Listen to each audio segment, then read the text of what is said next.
उत्तर प्रदेश में आखिर समाजवादी पार्टी और कांग्रेस वच्चे गठबंधन थई गयुं छे। प्रदेश में 11 सीट पर कांग्रेस लोकसभा चूंटणी लड़शे। त्यारे शुं छे समग्र विगत जाणीए अमारा खास विशेष अहेवालमां।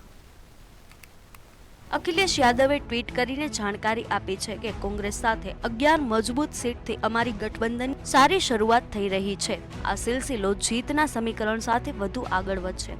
તેમણે વધુમાં લખ્યું, ઇન્ડિયાની ટીમ અને પીડીએની રણનીતિ ઇતિહાસ બદલશે। આ પહેલા સમાજવાદી પાર્ટી અને આરએલડીમાં 7 સીટ પર ગઠબંધન થયું હતું, એટલે યુપીમાં ઇન્ડિયા ગઠબંધનમાં સમાજવાદી પાર્ટી, કોંગ્રેસ અને આરએલડીની વચ્ચે સીટ પર સહમતિ બની ગઈ છે। यूपी कांग्रेस अध्यक्ष अजय राये કહ્યું, અખિલેશના ટ્વીટ પર કેન્દ્રીય નેતૃત્વનો નિર્ણય લેવાનો છે। હાલ બંને પાર્ટીઓ વચ્ચે પોઝિટિવ અને સારા વાતાવરણમાં વાતચીત ચાલી રહી છે। આ પહેલા 17 જાન્યુઆરીએ સમાજવાદી પાર્ટીના મહાસચિવ રામગોપાલ યાદવે દિલ્હીમાં કોંગ્રેસ સાથે બેઠક કરી હતી। સભામાંથી બહાર આવતા રામગોપાલે કહ્યું, અમે અડધો રસ્તો કવર કર્યો છે, બાકીનો અડધો રસ્તો પણ ટૂંક સમયમાં આવરી લેવામાં આવશે। રામગોપાલના આ નિવેદન બાદ એવા સંકેત મળી રહ્યા છે કે કોંગ્રેસ અને સમાજવાદી પાર્ટી વચ્ચે સીટ વહેંચણીને લઈ વાતચીત થઈ ગઈ છે।